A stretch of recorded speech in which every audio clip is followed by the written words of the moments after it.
really wish I didn't have to make this video, but such is life. Hey guys, my name is Yasmina and welcome back to my channel. In today's video I will, what's the term that the youngins say? They say spill the tea.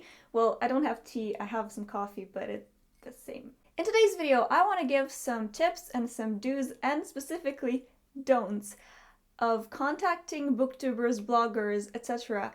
for them to review your book. If you're an author watching this and you're not sure of how to go about requesting these reviews, I want to help you. I want to tell you what I expect as a booktuber, as a blogger, what I expect from authors sending me an email about their book, and I also want to tell you the mistakes to avoid, the mistakes that made me immediately just ignore the email or just laugh aloud because really. So this is what this video is going to be about. I hope you enjoy it. So I've been doing this booktube/authortube thing for about a year now.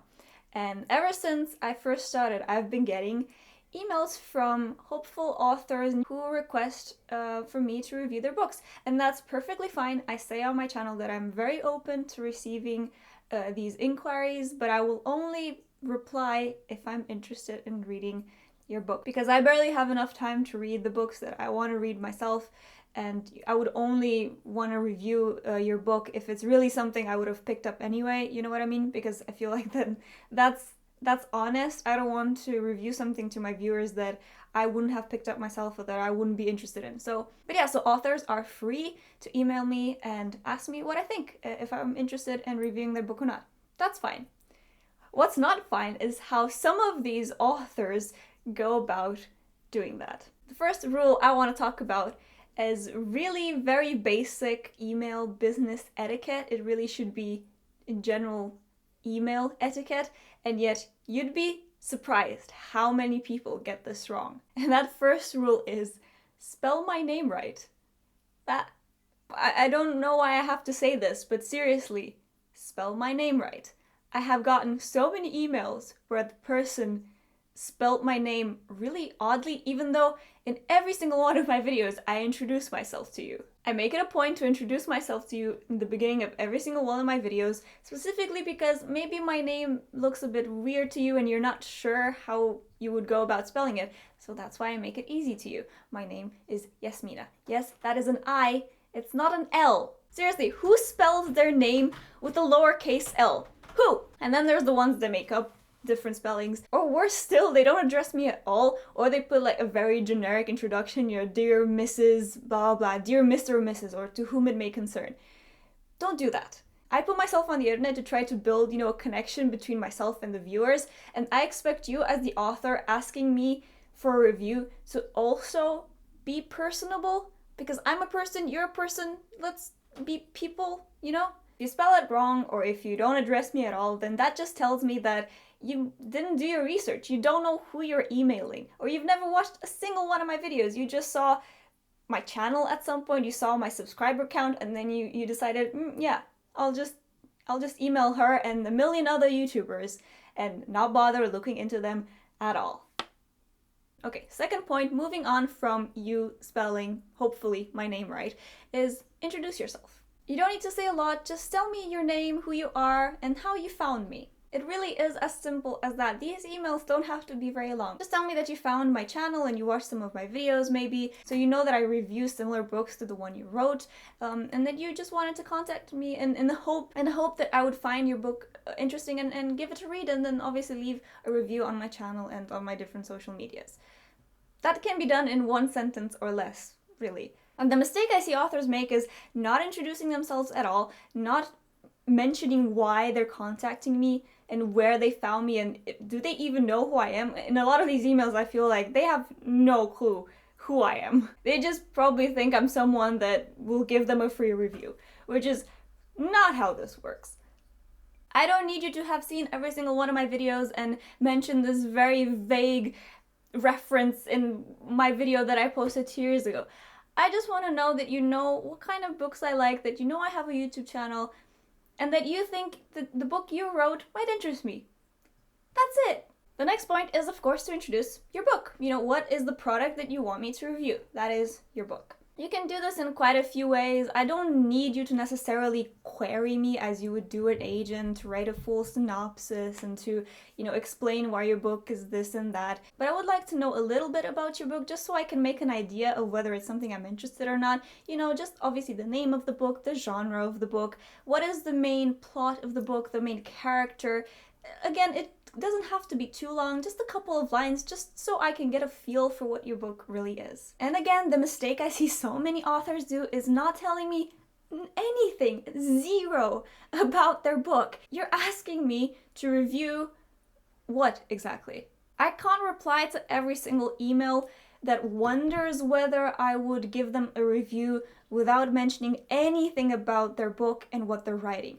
They're just like, I would like to know if you would be interested in reviewing my book. End of email. What is your book?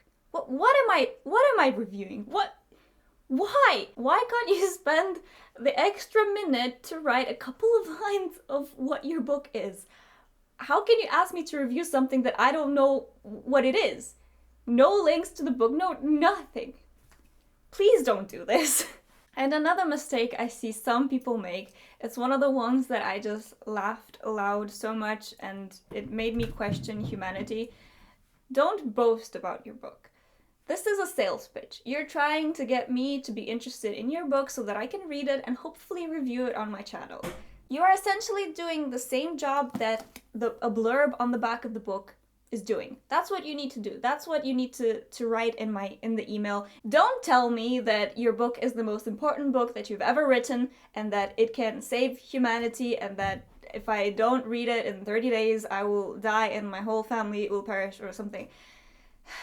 I kid you not. I wish I was joking. I literally received, I really wanted to find this email because it was one of the first ones I think I ever received after starting my AuthorTube channel. But I couldn't find it to screenshot it for you. But I kid you not, you can't make this stuff up. You cannot make this stuff up.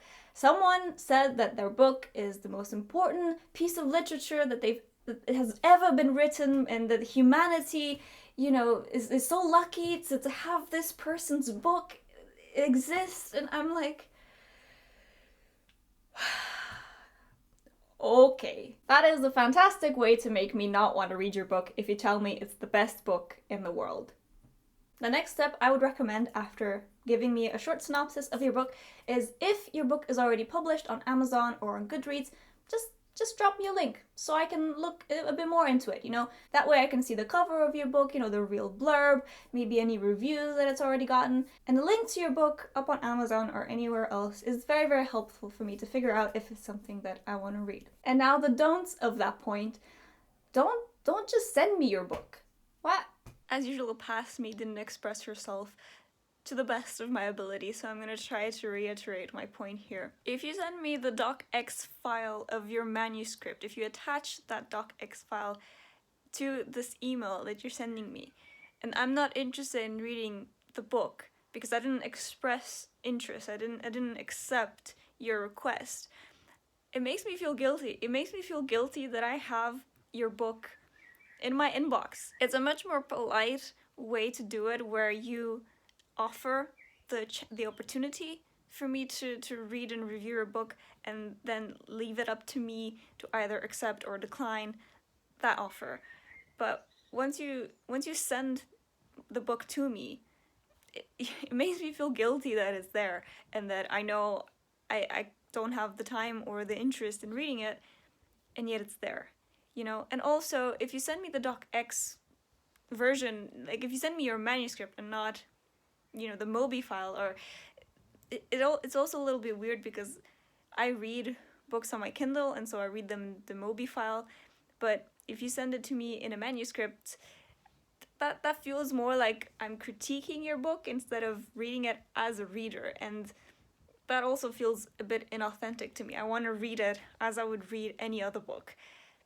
And that would be on my Kindle, or obviously in physical form, paperback or hardback. So it's not that I don't appreciate you sending me your book. I think that's awesome that you're actually willing to just send it to me, but it defeats the purpose, I think, in my opinion, because it removes that extra layer of I'm interested, and so I'm accepting that you send it to me.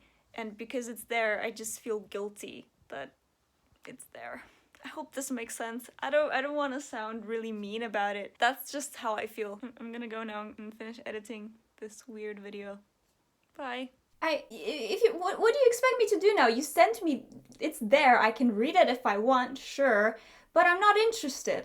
I don't want to be harsh, but please don't just send me your book and then expect me to read it and review it just because it's there. You sent it to me. I have it now, so do something with it.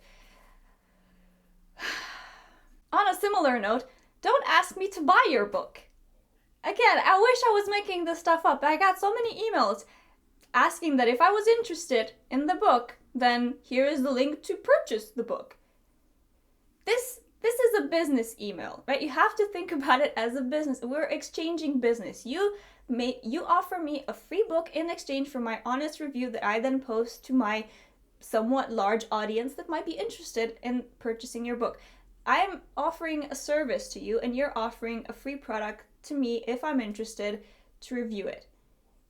You don't ask me to buy your book first. And the last thing you should do in this email is, to just say some nice farewell, thank me for the time and the possible consideration of reading and reviewing your book. Just standard pleasantries that you would write to any email. Okay, so I think I went over enough of how this email should be structured. Again, it's not that difficult. I can share some examples of some really good emails that have been sent from authors that have made me ask for the book, or obviously if the email is good but I'm not interested in the book, I'm not gonna say yes, but just I can definitely share some examples of good emails that have been sent. So look in the description below. I might post a link to the blog post of this video, and in that blog post I can offer some examples of some successful emails that have been sent, just so you can get an idea of what your email might look like. And now let's get into some more. Please don't do this. Don't ask me to edit your book for you. I have received emails from people asking me to review their book, but they just finished their book and they know it's not very good and it has a lot of spelling errors, and oh, would you also be able to edit it while you're reading it? It's just an extra thing. I'm not offering editing services. Another tip, please don't send booktubers books in genres that they've never talked about before. I specifically state on my channel the kind of genres, the kind of books that I'm interested in reading, which are the kind of books I talk about on my channel all the time. Please don't send me something I've never mentioned before in my life that I'm interested in. I've received emails from people writing poetry, from people writing children's books like picture books, from people writing erotica, from people writing religious books. I've never talked about any of those things on my channel. And also, why would you want that? Why would you want to send your book to someone who's never read that genre? You won't be getting a good review then. You need to send it to people who know about the genre that you're writing in, who love the genre that you're writing in. Don't format your email in weird ways. Again, this is such a standard thing, I feel like, but I don't know if you're trying to catch someone's attention by just making it in really weird colors and strange formatting. It just makes it impossible to read. And I'm not gonna finish reading what you wrote there because it's really hard to read. Okay, and the final point I want to mention, and again, I cannot stress how important this is, and I will make an entirely separate video about this, because if you've done everything I said, if you wrote a really simple standard email that is in my genre and that sounds like it could be something that I would be genuinely interested in, and then I click on that Amazon link or Goodreads link, and your cover looks like it took 2 seconds to make in word art about 10 years ago. I'm sorry, man. Your book could be the best book, the most important book that humanity will need. If your cover looks like paint art, I'm not gonna request it. People do judge books by their cover, and the cover is your absolute most important sales pitch. Absolutely the first breaking point. Please take some time on your covers. Please hire a cover designer. You're obviously not a designer because of that. Some people have an eye to these things, and some people might be able to create their own covers, but most people, I guarantee you, cannot. Please hire a cover designer. It is the number one thing that people will see about your book on Amazon, on Goodreads. A great cover can ensure that click, and an atrocious cover can... It doesn't matter how good your blurb is, how good your title is, how good your book is. Please, please invest in a good cover design for yourself, for your book, for your author career. I think I've said all I needed to say. I apologize if this was a bit of a rant. I want to read your book. If you've written a great book and you think I'm interested in it, I want to see it, I want to read it, but please do yourself a favor and do it right. Don't make a half-assed job of it. I know when you do that, and I'm not going to request it. Do your research, know who you're emailing, know why you're emailing them. Just be polite and respectful, and you don't need to do anything extra to catch my attention. Please don't think of it like that. I think I'm done. I haven't spilled any tea/coffee, but I've definitely drank all of it, and now I'm a bit hyper.